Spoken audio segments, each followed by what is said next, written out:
Yes ma'am. Good afternoon ma'am. Good afternoon बेटा। हम लोग अभी क्षितिज में कितने पार्ट पढ़े हैं ये बताओ, मैम बता 2। सकते हो? हाँ, यस मैम 2। Yes ma'am. तो कौन कौन से?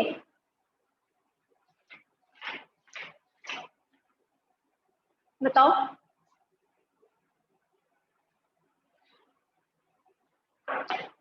श्रेष्ठ,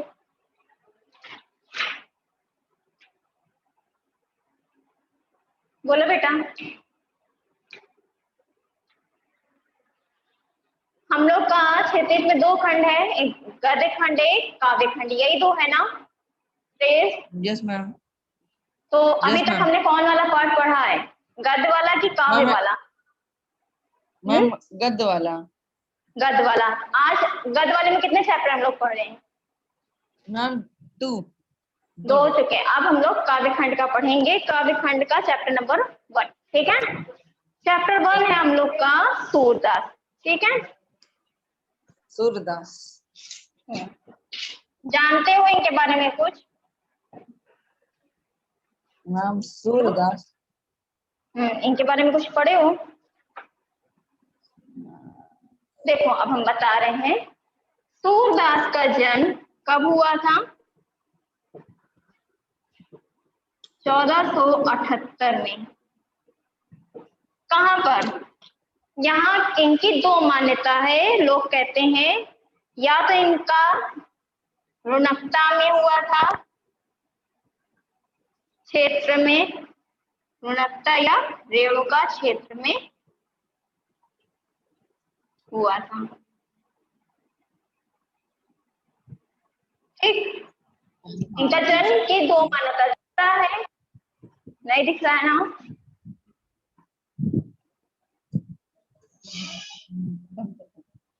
यस मैम। बोर्ड क्यों हिल रहा? अच्छा, बोर्ड नहीं हिल रहा, हम कैमरा हिला रहे हैं। Yes ma'am. रुको 1 मिनट। Yes ma'am.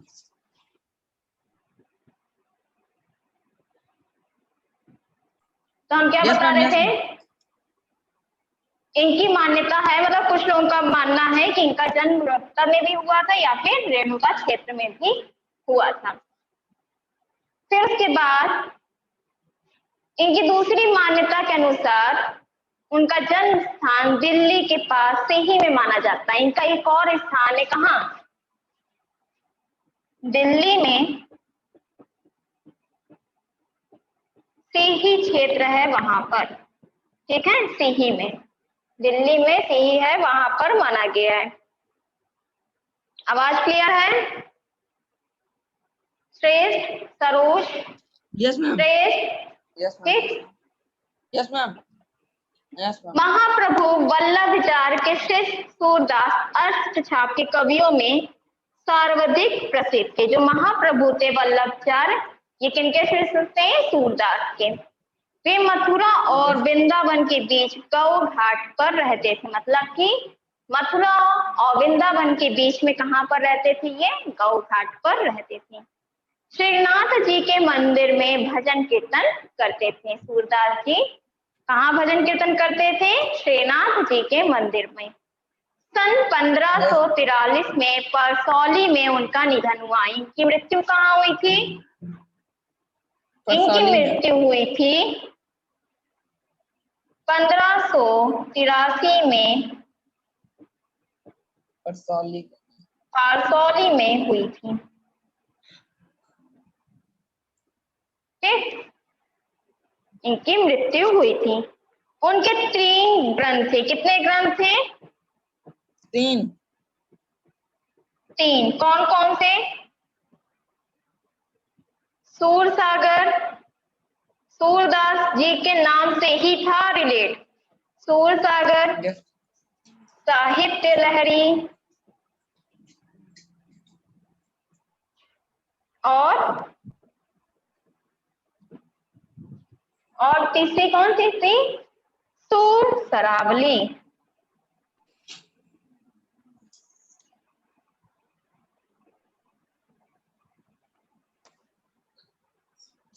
इनकी 3 ग्रंथ थी, कौन कौन सी? सूरसागर, साहित्य लहरी और सूर सारावली है।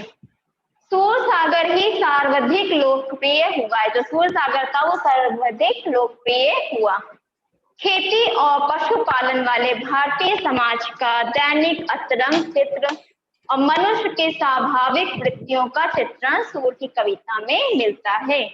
मतलब जो खेती हुई थी उसका पशुपालन वाला जो था वो भारतीय समाज का दैनिक अंतरंग चित्र है। सूर्य वात्सल और श्रृंगार के श्रेष्ठ कवि माने जाते हैं। आप लोगों को मैंने रस पढ़ाया था, याद है? श्रेष्ठ यस मैम। रस पढ़ाए थे, उसमें वात्सल्य और श्रृंगार रस की बात कही गई थी ना, दोनों Yes, रसों के ma'am. बारे में बताया गया था। तो ये वही बता रहे जो इनका श्रृंगार रस और वात्सल्य रस था, इनमें क्या था, ये बहुत ही श्रेष्ठ कवि माने जाते थे, इन्हीं पे इन्होंने रचना की थी। कृष्ण और गोपियों का प्रेम सहज मानवीय प्रेम था। जो कृष्ण जी का और गोपियों का जो प्रेम था, इनके लिए क्या था? मानवीय प्रेम था। ठीक है। सूर ने मानव प्रेम की गौरव गाथा के माध्यम से, जो सूर थे जो मानव का प्रेम होता है उनकी गौरव गाथा जो थी, उनके माध्यम से सामान्य मनुष्य को हीनता बोध से मुक्त किया, उनमें जीने की ललक पैदा की। किसमें जीने की ललक पैदा की? इनमें, ठीक है, मनुष्यों में। उनकी कविता में ब्रज भाषा का निखरा हुआ रूप है। जो उनकी कविता है उसमें किसका रूप है? ब्रज भाषा का।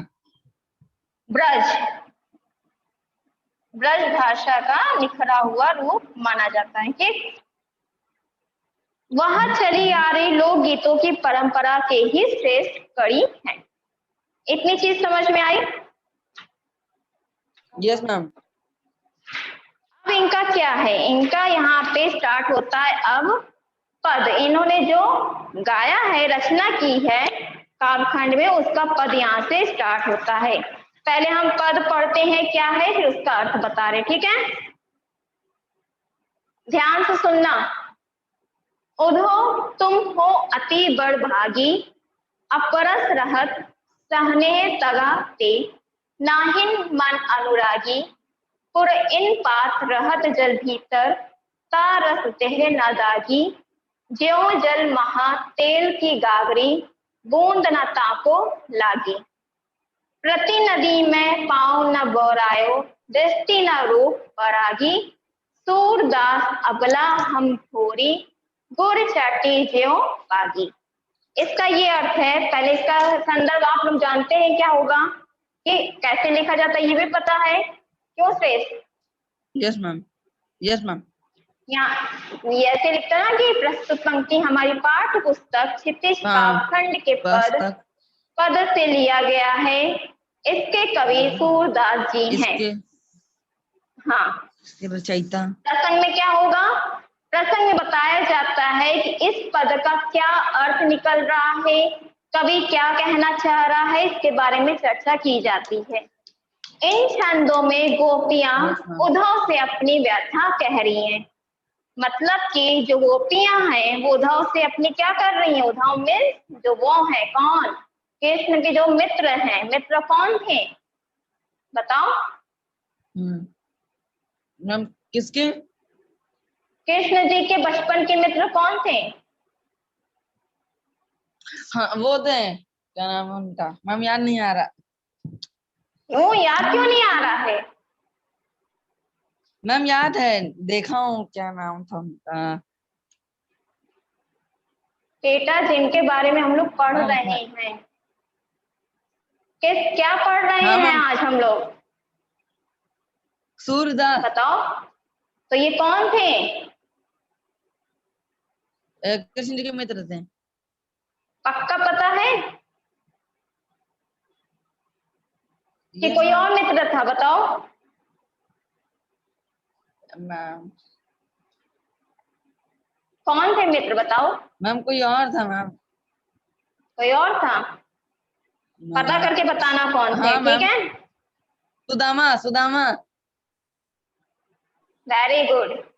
कौन थे? सुदामा थे। तो यहाँ पे उद्धव कौन हुआ है? Yes ma'am. बताओ यहाँ उद्धव कौन है? इन छंदों में गोपियां उद्धव से अपनी सुदामा। व्यथा कह रही हैं। सुदामा, और ये कौन है? सुदामा ये जो चैप्टर का कृष्ण के नाम मित्र। है।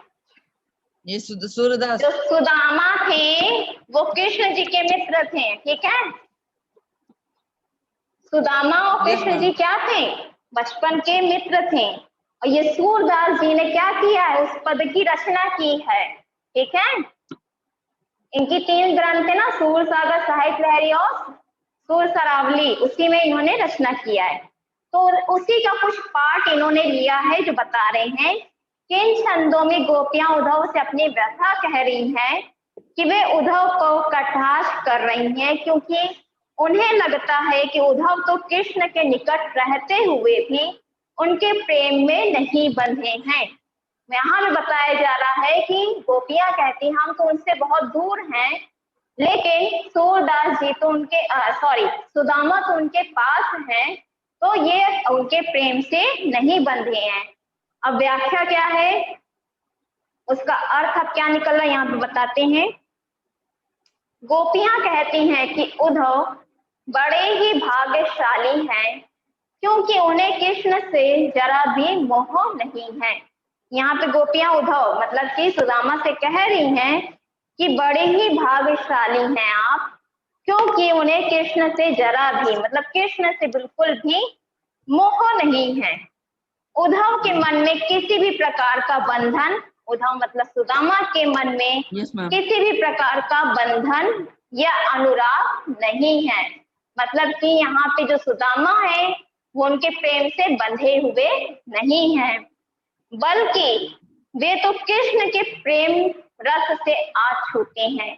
मतलब कि जो कृष्ण का प्रेम है वो उस Yes, रस से क्या है, बहुत ही दूर हैं। वे उस कमल के पत्ते की तरह हैं जो जल के भीतर रहकर भी गीला नहीं होता। कमल का फूल देखे हो? Yes, ma'am. और उसके पत्तों को? हाँ देखा हूँ ना, पिंक कलर के होते हैं। पिंक उसकी पत्तियां होती हैं, पंखुड़ियां। कमल के Yes, फूल ma'am. का पत्ता कैसा होता है? या हम छोटा सा बनाए कहीं पे, देखो। Yes, ma'am.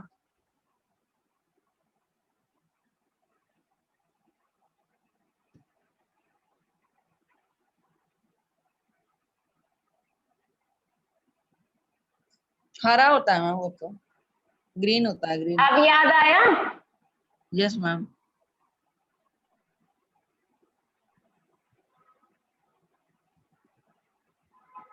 ऐसे ही रहती है ना, दिख रहा है? Yes ma'am.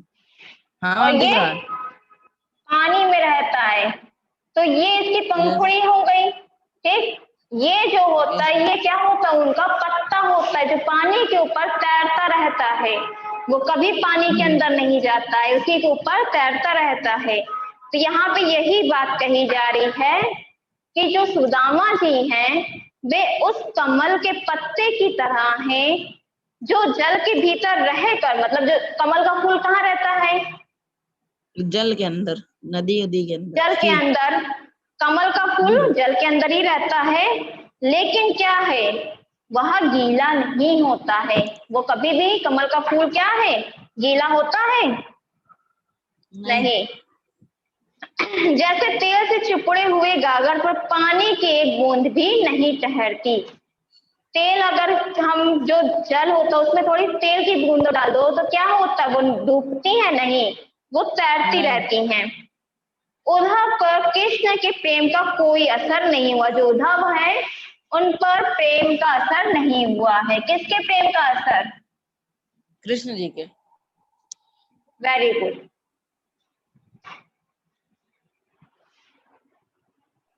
Yes ma'am. Ma'am हाँ, मैम रिकॉर्डिंग वीडियो फंस नहीं गई चल थी ना रही। वीडियो? हाँ अब क्लियर है? हाँ मैम। आ रही ना? हाँ, हाँ थोड़ा मैम सा सब। नेटवर्क प्रॉब्लम थी। तो क्या बताया जरा यहाँ पे, बताओ कि यस मैम। उद्धव पर कृष्ण के प्रेम का कोई असर नहीं हुआ। उद्धव तो प्रेम की नदी के पास होकर भी उसमें डुबकी नहीं लगाते। जो उद्धव वो क्या कहते हैं कि प्रेम की नदी के पास भी वो जाकर उसमें डुबकी नहीं लगाते और उनका मन पराग को देखकर भी मोहित नहीं होता है। जो उनका मन है वो पराग को देखकर भी मोहित नहीं हो रहा है। गोपियां कहती हैं कि वे तो अबला और भोली हैं। वो क्या कहती हैं? ये तो अबला है और भोली है। वे तो कृष्ण के प्रेम में इस तरह लगती हैं जैसे गुड़ में चींटियां लिपटी रहती हैं। क्यों?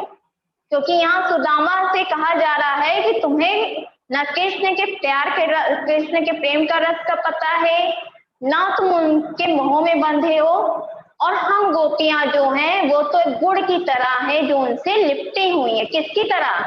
जैसे गुड़ में चींटियां लिपटी रहती हैं, वैसे यहाँ पे कह रही गोपियां हमारा प्रेम तो इसी तरह है कि जैसे हम कृष्ण जी से लिपटे हुए हैं। तो यहीं पे लास्ट में तुलना की गई है गोपियों और सुदामा को।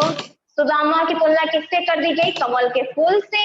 गोपियों की तुलना यहाँ पे गुड़ से की गई है। गुड़ से। कमल का फूल पानी में रहकर भी नहीं उसमें डूबता है, और गुड़ में जैसे चींटियां लिपटी रहती वैसे गोपियां हैं। यहाँ तक समझ में आया? Yes ma'am.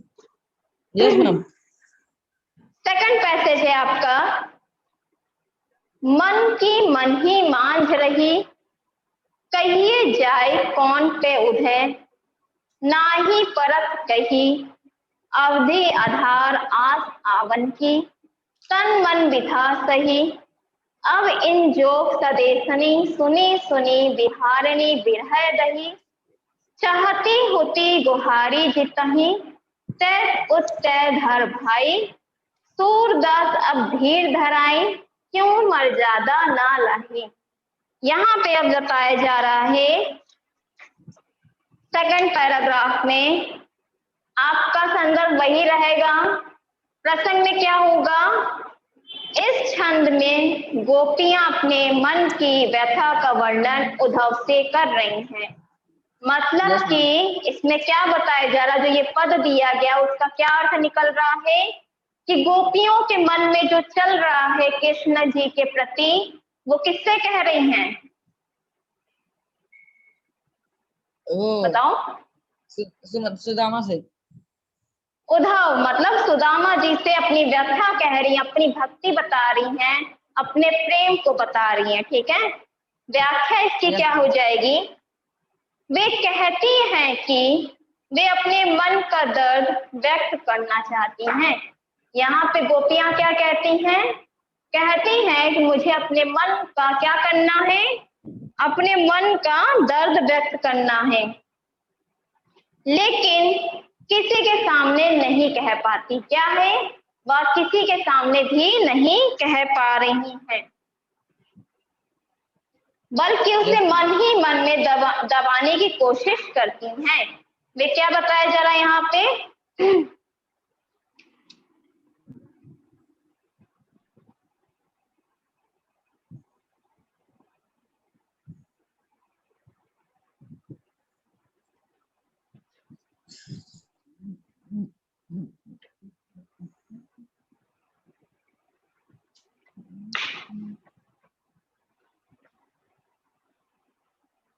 क्या बता रहे थे हम? वे कहती हैं कि वे अपने मन का दर्द व्यक्त करना चाहती हैं। मतलब कि वो अपने दर्द को यहाँ बताना चाह रही, किसके सामने? सुदामा जी के सामने।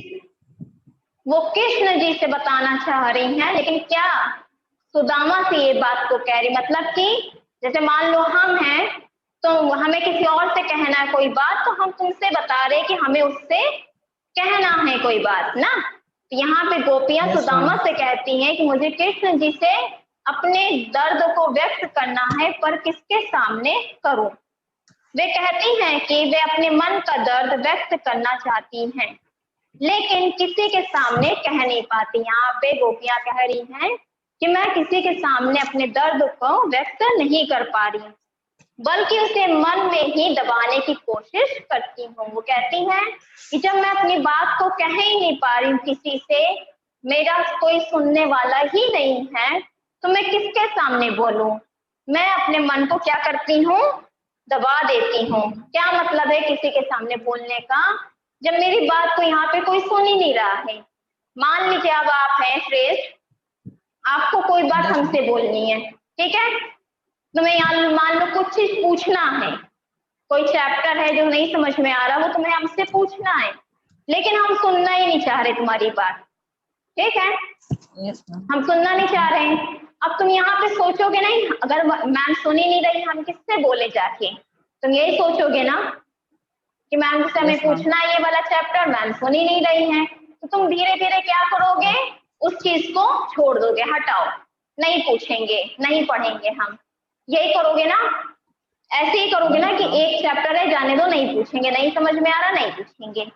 इसी तरह गोपियां भी कहती हैं कि जब मेरे मन को कोई सुनने वाला ही नहीं है, मेरे मन के दर्द को कोई जानने ही वाला नहीं है, तो मैं क्यों करूं, मैं किसी से क्यों बात करूं, मैं अपने मन को ही दबा लेती हूँ, अपने मन के व्यास को ही अपने अंदर रख लेती हूँ। पहले तो कृष्ण के आने के इंतजार में उन्होंने अपना दर्द सहा था। वो क्या बता रही हैं कि जब पहले कृष्ण जी आए थे तो आने से पहले ही मैंने उनका इंतजार किया था। यहाँ पे गोपियां कहती हैं कि किसी ने कहा था कि कृष्ण जी आने वाले हैं और मैं उनका इंतजार कर रही थी और उन्होंने अपना दर्द सहा था। क्यों?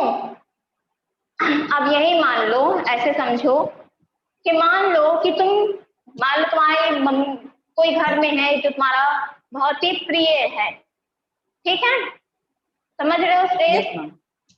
कोई प्रिय है तुम्हारा, Yes, ma'am. मान लो दोस्त है, कोई दोस्त है, मित्र यशराज है या कोई भी कृष्णा जो भी है, तो अब तुमने उसे वो एक साल से कहीं चला गया था, तो अब पता चला है कि आज कृष्णा या यशराज जो तुम्हारा फेवरेट दोस्त है वो आज आने वाला है, ठीक है, पता चला आज नहीं आया, फिर पता चला कल आने वाला है, फिर नहीं आया, तो तुम क्या कर रहे हो, यहाँ पे इंतजार कर रहे हो ना, कर Yes, रहे हो ma'am. कि नहीं? किसके? अपने प्रिय मित्र के आने का इंतजार कर रहे हो, लेकिन वो क्या कर रहा है, नहीं आ रहा है, तो इस चीज का तुम्हें दर्द होगा कि नहीं कि तुम रोज रोज इंतजार कर रहे हो, वो आ ही नहीं रहा है। तो इसी तरह गोपियां क्या करती थी, वो कृष्ण जी का इंतजार करती थी और उसी का पहले दर्द सहती थी, लेकिन कृष्ण जी जो थे वो आते ही नहीं थे। लेकिन अब कृष्ण के स्थान पर जब उद्धव आए, मतलब कि जब कृष्ण के स्थान पर सुदामा जी आए, तो वे अपने मन की व्याख्या में किसी योगिनी की तरह जल रही हैं। अब देखो, मान लो तुम्हारा दोस्त है, तुम्हारा दोस्त ना आकर तुम्हारे किसी भाई का दोस्त आता या तुम्हारा कोई और अदर दोस्त आता है, तो तुम्हें कैसा लगेगा उस वक्त, बताओ, तुम्हारे मन में क्या आएगा, हमको ये बताओ। अच्छा, कि मान लो तुम्हारा जो फेवरेट दोस्त था, बेस्ट फ्रेंड था तुम्हारा, जो भी था, वो नहीं आकर वो कोई उसकी जगह कोई और आ रहा है, तो तुम्हें कैसा लगेगा उस वक्त? गुस्सा आएगा गुस्सा आएगा। किस चीज का गुस्सा आएगा? कि जो आने वाला है वो नहीं आ रहा है, उसको छोड़ कोई और आ जा रहा है। तो तुम्हारे अंदर क्या एक जलन की भावना, एक मन में बहुत ही गुस्सा आएगा कि नहीं? Yes ma'am. इसी तरह गोपियों के भी अंदर था, वो सोचे कि कृष्ण जी आने वाले हैं, लेकिन वो नहीं आकर कौन आ जाता है उसकी जगह पर? सुदामा। सुदामा जी आ जाते हैं और वो क्या करती हैं, एक योगिनी की तरह जल रही हैं। वे तो जहां और जब चाहते कृष्ण के वियोग में उनकी आंखों से प्रबल अश्रुधार बहने लगती। गोपियां कृष्ण जी को लेकर इतनी भावुक थी, इतना प्रेम करती थी कि वे जहां भी चाहती थी, जैसे चाहती थी, उनकी आंखों में आश्रुधार का मतलब है पानी बहने लगता था, उनकी आंखों से एक धारा बहने लगती थी पानी की तरह, तो उन्हें बहुत ही दुख होता था, जल रही थी उसी आग में। तो यहाँ पे क्या बताया जा रहा है, कृष्ण के वियोग, वियोग मीन्स बिछड़न होता है या बिछड़ना, संयोग मीन्स मिलना, वियोग मीन्स अलग होना या बिछड़ना। तो उनकी आंखों से क्या हो रहा था, प्रबल मतलब बहुत ही अधिक आंसू बहने लग रहे थे। गोपियां कहती हैं कि जब कृष्ण ने प्रेम की मर्यादा का पालन ही नहीं किया, फिर गोपियां क्यों धीरज धरें? यहाँ पे गोपियां लास्ट में अब क्या कह रही हैं कि जब कृष्ण को हमारे प्रेम का एहसास ही नहीं है, हमारे प्रेम के बारे में उन्हें कुछ पता ही नहीं है, ना उन्हें हमारी मर्यादा का पालन करने आया है, तो मैं उनके सामने अब क्यों रो या उनके लिए मैं अब क्यों इंतजार करूं, और अब मुझसे धीरज नहीं धरा जाता। यहाँ पे अब क्या कहती हैं कि कृष्ण ने प्रेम की मर्यादा का पालन ही नहीं किया। कृष्ण ने क्या किया? कोई भी मर्यादा का पालन नहीं किया, ना गोपियों के प्रेम को समझा, ना उनके जो इंतजार कर रही थी उसका कोई मूल्य समझा। तो यहाँ पे लास्ट में यही कहा जा रहा है कि जब प्रेम की मर्यादा का पालन ही नहीं किया तो फिर गोपियां क्यों धीरज रखें, तब हम क्यों इंतजार करें, हम क्यों तुमसे प्रेम का व्यवहार करें। ठीक है, यहाँ तक समझ में आया? Yes ma'am. 2 पैसे समझ में आया कि नहीं? क्लियर? Yes ma'am. सही से बिल्कुल? कुछ ऐसी चीज जो ना समझ में आई तुम लोग को? नो मैम, समझ में आ गया। समझ में आ गया ना? फिर बाद में अब यहाँ पे क्यों इस चीज, देखो जो आपके 4 है ना, 4 पद दिए हैं, ठीक है, 2 हमने करा दिया, जो 2 बचे हैं वो कल हम कराएंगे। ठीक है, जो 2 बच रहे हैं उसको हम कल कराएंगे। जो फर्स्ट वाला है, यहाँ सूर सागर के भ्रमर गीत से 4 पद लिए गए हैं। जो ये पद लिया गया किससे लिया गया है? वो सूर सागर के भ्रमर गीत से 4 पद लिए गए हैं। कृष्ण ने मथुरा जाने के बाद स्वयं न लौटकर उद्धव के जरिए गोपियों के पास संदेश भेजा था। अब देखो यही बात बताई जा रही ना, जो उन्होंने किया था, क्यों किए थे? जो कृष्ण जी थे वो स्वयं मथुरा जाने के बाद वहां से नहीं लौटे थे, तो वो बता रहे हैं उद्धव मतलब ये सुदामा के जरिए उन्होंने क्या किया? गोपियों के पास संदेश मतलब पत्र भेजा। उद्धव ने निगुण ब्रह्म एवं योग का उपदेश देकर गोपियों की विरह वेदना को शांत करने का प्रयास किया। उन्होंने क्या किया? उद्धव ने गोपियों के सामने उनके न आने का कारण प्रस्तुत करके उन्हें क्या किया?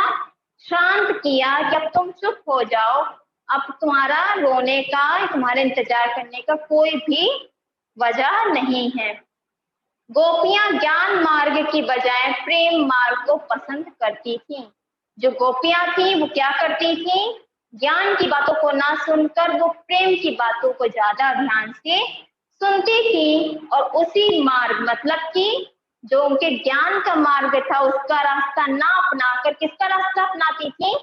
प्रेम का रास्ता अपनाती थी, और उसी मार्ग पर चलना उनको पसंद था। इस कारण उन्हें उद्धव का शुष्क संदेश पसंद नहीं आया। तभी वहां एक भौरा आ पहुंचा।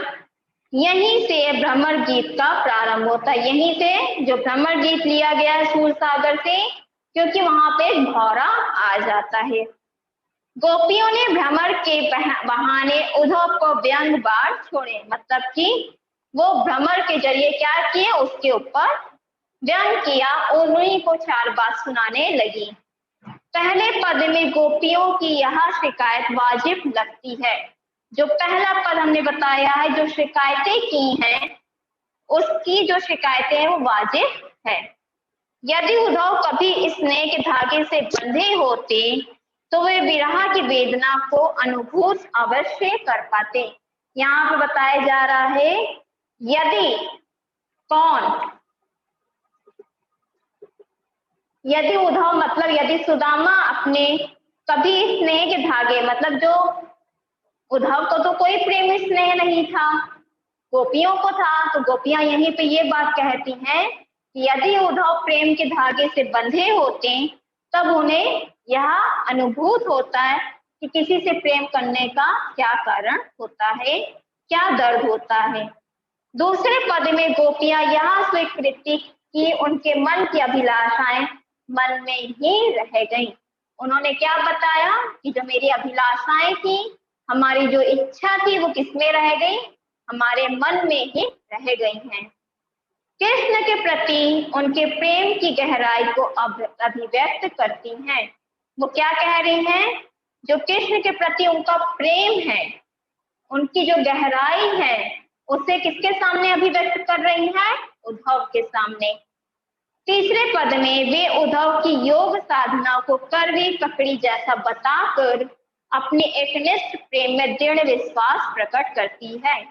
अब जब तीसरा पद आएगा, जो हमने बताया ना तीसरा चौथा पद आपका बाकी है, तो तीसरे पद में क्या बताया जा रहा है कि उद्धव की जो योग साधना है, उनकी कड़वी ककड़ी, मतलब जैसे ककड़ी कड़वी होती है वैसे ही बताया गया है। क्यों? क्योंकि उनके एकनिष्ठ प्रेम दृढ़ विश्वास प्रकट करती है। चौथे पद में, अब चौथा जो पद होगा उसमें उद्धव को ताना मारती हैं कि कृष्ण ने अभी राजनीति पढ़ ली है। चौथे पद में क्या बताया जा रहा है कि जो उद्धव है उसको ताना मारा जा रहा है उद्धव को कि कृष्ण ने अब राजनीति पढ़ ली है। अंत में गोपियों द्वारा उद्धव का राजधर्म प्रजा का हित याद दिलाया जाना सूरदास की लोक धार्मिकता का दर्शाता है। इतनी चीज क्लियर है? बताओ, समझ में आए इतनी चीज आप लोगों को? Yes ma'am. कोई डाउट इसमें? अभी तक जो 2 पद पढ़े इसमें कोई डाउट हुआ? No ma'am. ऐसी चीज जो ना समझ में आई हो? No ma'am.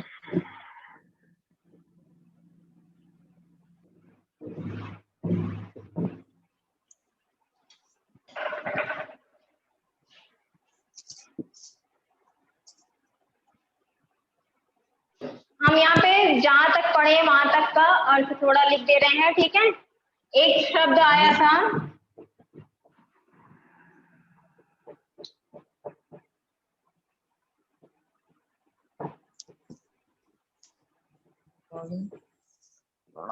बड़भागी, मतलब होता है भाग्यवान। अपरस मतलब होता है नीरस या अछूता। तगा मीन्स होता है धागा या बंधन।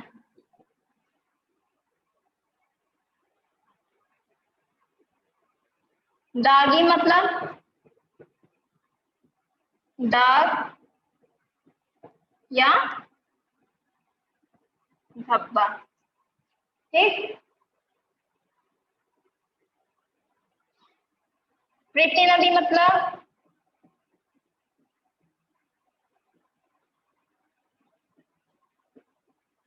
प्रेम की नदी।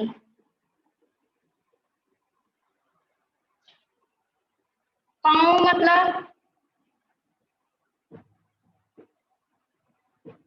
पैर। इतनी चीज क्लियर है आप लोगों को? बोलो श्रेष्ठ। श्रेष्ठ, कोई दिक्कत इसमें 2 पद में? No ma'am, no ma'am.